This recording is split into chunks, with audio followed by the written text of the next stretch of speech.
It was a typical Tuesday morning in a small, quiet town. The streets were alive with the usual hustle and bustle, people heading to work, school buses making their rounds, and shop owners preparing for the day. Amid all this, a young black man, Dr. Marcus Reed, stepped out of his modest home, dressed impeccably in a tailored navy blue suit.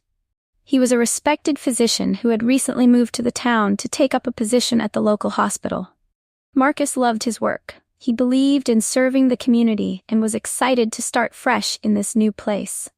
Little did he know, this day would test everything he stood for. As Marcus drove down Main Street, he noticed a police cruiser tailing him. He didn't think much of it at first, but when the flashing blue and red lights appeared in his rearview mirror, his heart sank. He carefully pulled over, turned off the engine, and lowered his window. A burly officer approached his car. Sunglasses perched on his nose and a smirk on his face. "License and registration," the officer demanded, his tone cold and authoritative. "Of course, officer," Marcus replied calmly, retrieving his documents. The officer, Sergeant Jake Miller, scrutinized the papers before glancing at Marcus. "What are you doing around here?" he asked, suspicion lacing his voice. "I'm on my way to work," Marcus answered. "I'm a doctor at St. Mary's Hospital." Jake let out a sarcastic laugh. "A doctor? Huh? Right, and I'm the president." Marcus's jaw tightened, but he maintained his composure. "Is there a problem, officer?" "You look out of place," Jake replied bluntly. "This isn't the kind of neighborhood for people like you." The words stung, but Marcus refused to rise to the bait. "I live here, officer. I moved in a few weeks ago." Jake leaned closer, his eyes narrowing. "We'll see about that. Step out of the car." Marcus complied, stepping out with his hands visible. Jake began searching his vehicle without explanation. Marcus knew his rights but also knew better than to argue in the moment. "You got drugs in here? Weapons?" Jake accused, tossing aside Marcus's belongings carelessly. "No, sir," Marcus replied firmly. "I've done nothing wrong." Jake's smirk grew. "We'll see about that." He pulled out a plastic bag from his pocket and held it up. "What do we have here?" Marcus's eyes widened. "That's not mine," he protested, but Jake didn't care.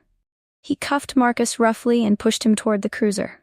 "Tell it to the judge," he sneered. The arrest caused a scene.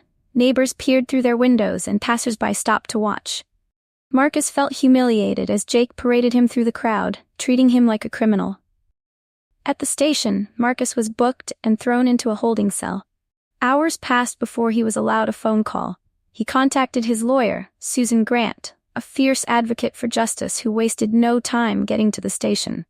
"This is outrageous," Susan exclaimed, slamming her briefcase on the desk of the precinct's lieutenant. "Dr. Reed is a respected physician with no criminal record. You have no evidence to hold him." Jake shrugged. "Found drugs in his car. Case closed." Susan's eyes narrowed. "Do you have a body cam recording? Any witnesses? Because I guarantee you, this was a setup." Jake smirked but said nothing. After hours of legal wrangling, Marcus was released on bail. The experience had shaken him, but he refused to let it break him. Susan was relentless in her investigation. She filed motions for the body cam footage and demanded the evidence be reviewed. Days turned into weeks and the case began to unravel. The body cam footage mysteriously went missing, but surveillance cameras from a nearby store captured Jake planting the bag in Marcus's car.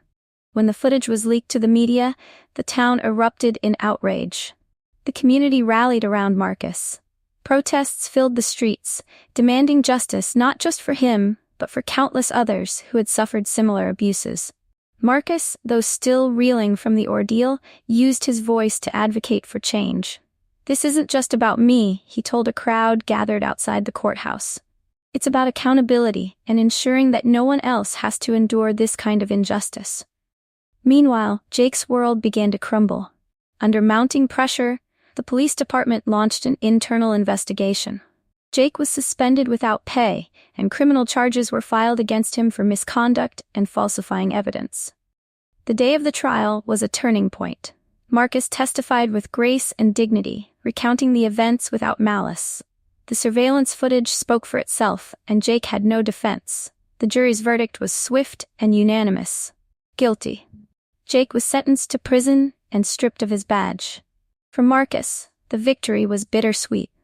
While justice had been served, the scars of that day lingered. Yet he chose to channel his pain into purpose. He started a foundation to support victims of police misconduct and worked tirelessly to promote dialogue between law enforcement and the communities they served. "I believe in second chances," Marcus said during an interview. "Even for people like Jake, but change starts with accountability." What can we learn from this story? This isn't just a story about injustice, it's about resilience, courage, and the power of standing up for what's right. Dr. Marcus Reed turned his pain into a platform for change, proving that even in the face of adversity, we can rise above and make a difference. What's your take on this story? What kind of stories inspire you the most? Share your thoughts in the comments below. If this story moved you, don't forget to like, comment, and subscribe to our channel. Your support means everything to us and helps us create more powerful content like this. See you in the next story.